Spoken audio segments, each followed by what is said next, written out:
નમસ્કાર, આપ જોઈ રહ્યા છો યુટીસી ન્યૂઝ। એક સમયે પોતાના શિક્ષણ માટે જાણીતી મહારાજા સયાજીરાવ યુનિવર્સિટી હાલ તેના શિક્ષણના કારણે નહીં પરંતુ તેના વહીવટના કારણે ખૂબ ચર્ચામાં છે। વહીવટ પણ સારો અને ખરાબ હોઈ શકે છે। મહારાજા સયાજીરાવ યુનિવર્સિટીના એક પ્રોફેસરે મહારાજા સયાજીરાવ યુનિવર્સિટીના વાઇસ ચાન્સેલર પ્રોફેસર વિજય શ્રીવાસ્તવને ખુલ્લો પત્ર લખી દીધો છે।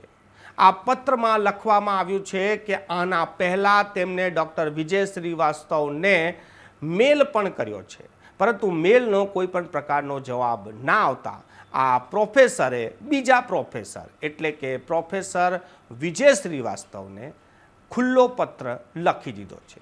મહારાજા સયાજીરાવ યુનિવર્સિટીના વહીવટ પર સવાલ ઊભો કરવામાં આવી રહ્યો છે અને વહીવટકર્તાઓ જે રીતેના નિર્ણય લઈ રહ્યા છે એ નિર્ણય પર ખૂબ મોટો સવાલ ઊભો કરવામાં આવ્યો છે। એક પ્રોફેસરે 4 પાનાના પત્રમાં એક વાક્ય લખ્યું છે કે એક અધ્યાપક જ બીજા અધ્યાપકને સમજાવી રહ્યો છે કે અધ્યાપક કેવો હોય છે। આવા શબ્દો પણ લખવામાં આવ્યા છે। આ સંપૂર્ણ મામલા પર જો આપણે નજર કરીએ તો વિષય શું છે? વીસીને જે પત્ર લખવામાં આવ્યો છે યુનિવર્સિટીના જ એક પ્રોફેસર દ્વારા, અને એ પણ ખુલ્લો પત્ર લખવામાં આવ્યો છે અને તેમની પર ગંભીર આક્ષેપ લગાવવામાં આવ્યા છે કે તેમનું જે વહીવટ છે તેનાથી શિક્ષણ કથળી જશે, અધ્યાપકો એક મશીન બની જશે, તેઓ કોઈ પણ નવતર પ્રયોગ નહીં કરી શકે અને વાલીઓ જે વિદ્યાર્થીઓ છે તેમને સારું શિક્ષણ નહીં આપી શકે। આવા આક્ષેપો કેમ કરવામાં આવ્યા છે? આ પત્રમાં જો આપણે વાંચીએ તો પત્રમાં એક બાદ એક જે આક્ષેપ કરવામાં આવ્યા છે, તો આક્ષેપનો જે મૂળ છે, જે વિષય છે કે આ પત્ર કેમ લખવામાં આવ્યો છે, તો આ પત્રમાં લખવામાં આવ્યું છે કે મહારાજા સયાજીરાવ યુનિવર્સિટીએ ટેકનોલોજીનો ઇસ્તેમાલ કરીને અધ્યાપકો અને શિક્ષકોની હાજરી ભરવા માટે બાયોમેટ્રિક લગાવી દેવામાં આવ્યા છે। આ બાયોમેટ્રિક તો તમામ જગ્યાઓ પર લાગેલા જ હોય છે, પરંતુ યુનિવર્સિટીએ એક પરિપત્ર બહાર પાડ્યો છે કે અધ્યાપકોએ અઠવાડિયામાં 80 કલાકનું આમાં ડ્યુટી બતાવવી પડશે, એટલે રોજ 9 કલાકની નોકરી તેમને બતાવવી જ પડશે, તો જ એ માન્ય ગણાશે। અને આ જ એક પરિપત્રને લઈને, આ એક નિયમને લઈને આ પ્રોફેસરે યુનિવર્સિટીના વાઇસ ચાન્સેલર અને યુનિવર્સિટીને એક પત્ર લખી દીધો છે અને આ પત્રમાં લખવામાં આવ્યું છે કે આ પ્રકારે વહીવટ ના થાય।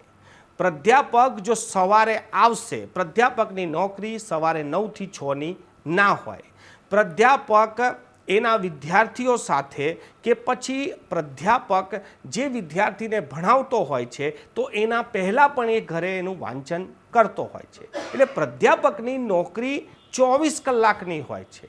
જે વિદ્યાર્થીને ભણાવવાનો સમય જો ગણવામાં આવશે તો તૈયારીનો સમય ક્યાં જશે? એને રિસર્ચ કરવું પડે છે, એને પ્રવાસ કરવો પડે છે, કોઈની સાથે બેઠકો કરવી પડે છે, અને એ સમય યુનિવર્સિટીના સમય દરમિયાનનો ના પણ હોય, આગળ પાછળ સમય હોય, વહેલી સવારે પણ અમુક કામો કરવા પડતા હોય છે, અમુક કામ મોડી રાત્રે પણ કરવા પડે છે।